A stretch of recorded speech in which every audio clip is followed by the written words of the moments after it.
Oke, Bang Zuma. Sekarang saya tanya Bang Zuma. Kalau di Muslim itu siapa yang datang? Kristus melawan Yesus anak Maria loh. Enggak, saya mau tanya. Kalau di Muslim Saya bagaimana Bang Zuma? mewakili Yesus anak Maria, Anda mewakili Yesusnya Paulus yang datang di padang gurun. Silakan. Ya, Bang Zuma. Kalau di Muslim yang datang itu siapa ntar kiamat?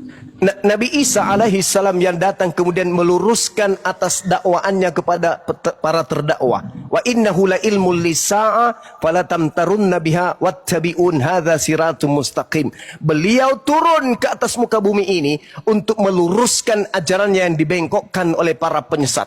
Ingat, Yohanes 12 nomor 48. Barang siapa yang menolak aku dan tidak menerima firmanku, dia sudah ada hakimnya, yaitu perkataan yang pernah aku ucapkan kepada mereka. Perkataan itulah kelak yang akan menjadi hakimnya di akhir zaman.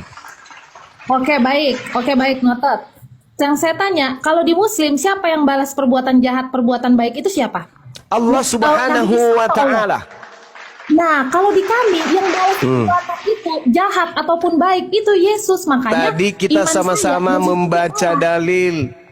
Siapa yang duduk di kananku, siapa yang duduk di kiriku, aku tidak berhak untuk menunjukkan. Itu disiapkan oleh Bapa, oleh siapa yang disiapkan oleh Bapa. Jangan Anda mentafsir.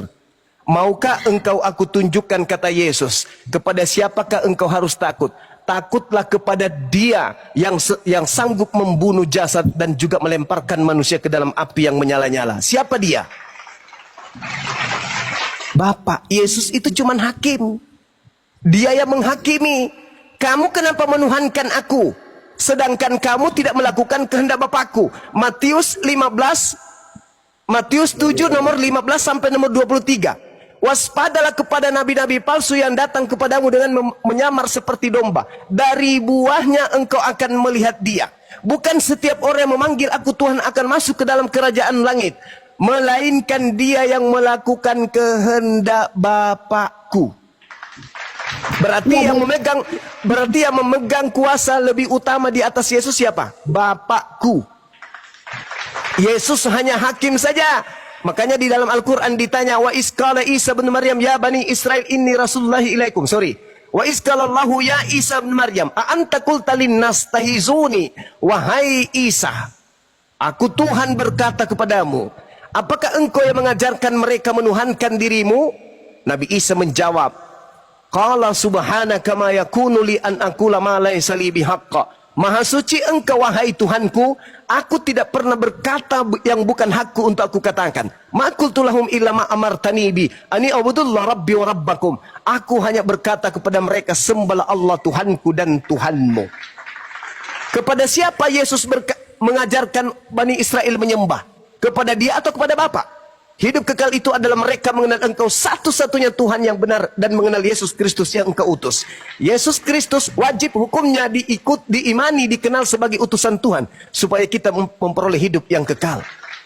Sedangkan Yesus yang datang kepada Anda, harus Anda memutar lidah, menyamarlah, bla bla bla bla, dan ujung-ujungnya Anda mentuhankan Dia.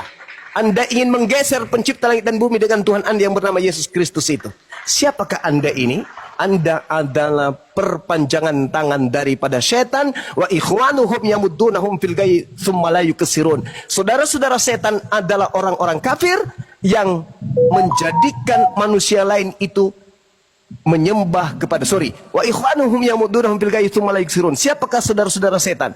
Bukankah dia orang kafir ini yang menolong setan di dalam mendurhakai pencipta langit dan bumi, dan mereka selama-lamanya akan menyesatkan.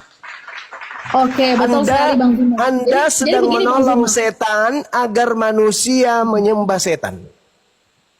Ya, Bang Zuma, kalau di Kristen itu memang, ya itu kan keimanan saya ya, baik itu kan pemikiran Bang Zuma, keimanan Bang Zuma, ya kan kita kan saling diskusi nih, maksudnya ini kan saya menjelaskan keimanan saya seperti ini. Kenapa nih Bang Zuma, saya menganggap Yesus itu Allah, saya nggak tanggung-tanggung gitu kayak orang. Kalau orang kan bilang anak Allah, firman, enggak, dia itu Yesus. Kenapa saya berbicara? Karena saya punya dalil, dia yang akan membalaskan setiap perbuatan jahat dan perbuatan baik. Dan itu merupakan pekerjaan Tuhan, apalagi dengan kedatangannya, kemuliaannya, Anda keliru. Coba Anda bacakan Yohanes 12 nomor 48 deh, bacakan. Anda yang baca, saya dengarkan. Silakan. Yohanes 12 ayat berapa? Yohanes 12 nomor 48.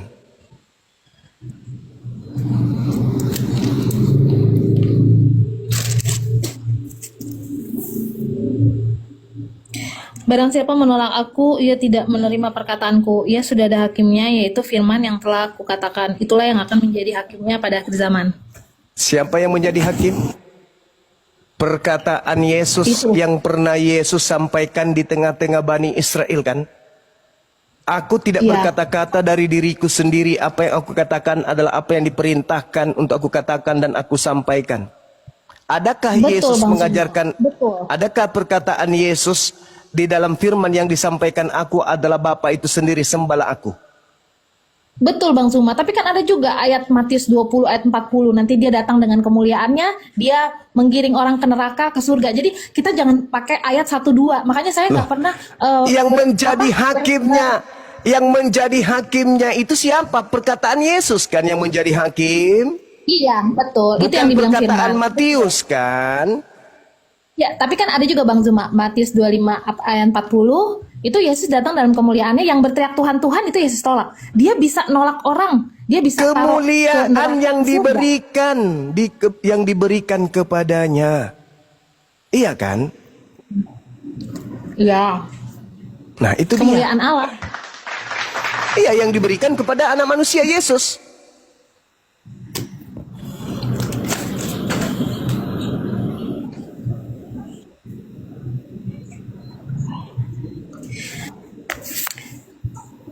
Dan di dalam Wahyu juga, Wahyu 12 juga itu lebih jelas lagi, lebih jelas dari Matius Nah, ini 25. bahaya ini 40. kalau kita Wahyu Anda bawa.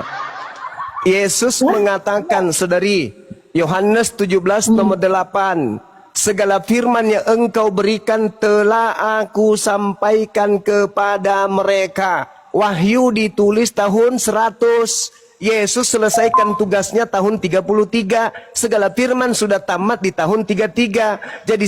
Jadi perkataan di Paulus, di penulis Wahyu di Pulau Patmos itu bukan lagi dari Yesus. Karena segala firman sudah selesai di tahun 33. Tidak Bang ada Zuma lagi tahu nggak firman. Wahyu itu wahyunya siapa? Wahyunya makhluk yang mengaku bintang timur. Wahyu itu Wahyu Yohanes, Bang Zuma. Jadi itu Tidak. Yohanes murid Bukan. yang kami. Kalau Bukan. keimanan Bukan kami, murid. Yohanes itu kan dekat sama Yesus. Nah, kalau keimanan kami, nah di sinilah Wahyu Jangankan- dia menulis. Jangankan buku Yohanes aja bukan tulisan murid Yesus. Coba buka Yohanes 21 nomor 24 nomor 25 untuk membuktikan bahwa yang kita bahas tadi ini adalah surat kabar, bukan sabda Yesus, bukan firman Tuhan.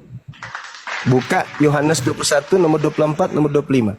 Tapi sebagai surat kabar tentu ada kebenaran di dalamnya, karena wartawan pewarta ini mencatat sesuai dengan apa yang mereka dengar dan apa yang mereka selidiki. Tapi statusnya tidak bisa naik level menjadi firman Tuhan. Baca Yohanes 21 nomor 24 25. Kalau Yohanes aja bukan penulis buku Yohanes, apalagi yang ada di Pulau Patmos.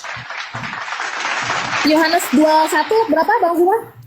21 nomor 24 25. Nomor 24 ya. Masih banyak hal-hal lain yang diperbuat oleh Yesus, tetapi jikalau semuanya harus ditulis satu persatu, maka agaknya dunia ini tidak dapat memuat semua kitab yang harus ditulis itu.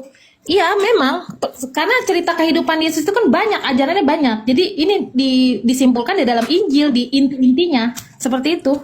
Bang Zuma. Dialah Emang Bang murid. Zuma tafsirnya seperti apa?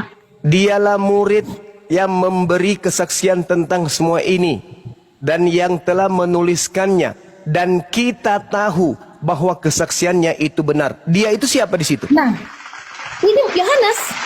Lah, harusnya dia mengatakan akulah murid. Kalau penulis Yohanes adalah Yohanes. Ya itu Bang Zuma. Jadi begini loh Bang Zuma. Mungkin memang saya akuin Bang Zuma itu pinter. Saya akuin Bang Zuma mau mempelajari Alkitab, apalagi bisa bahasa Yunani ya. Bahasa Yunani Saya- juga. Kalau bisa, Enggak, saran saya saya nggak bahasa Ibrani juga dong Bang Zuma. Cuman di dalam ayat ini makanya Bang Zuma harus perlu diketahui ya. Jadi Dialah murid yang memberi kesaksian tentang semuanya ini dan yang telah menuliskan, dan kita tahu bahwa kesaksiannya itu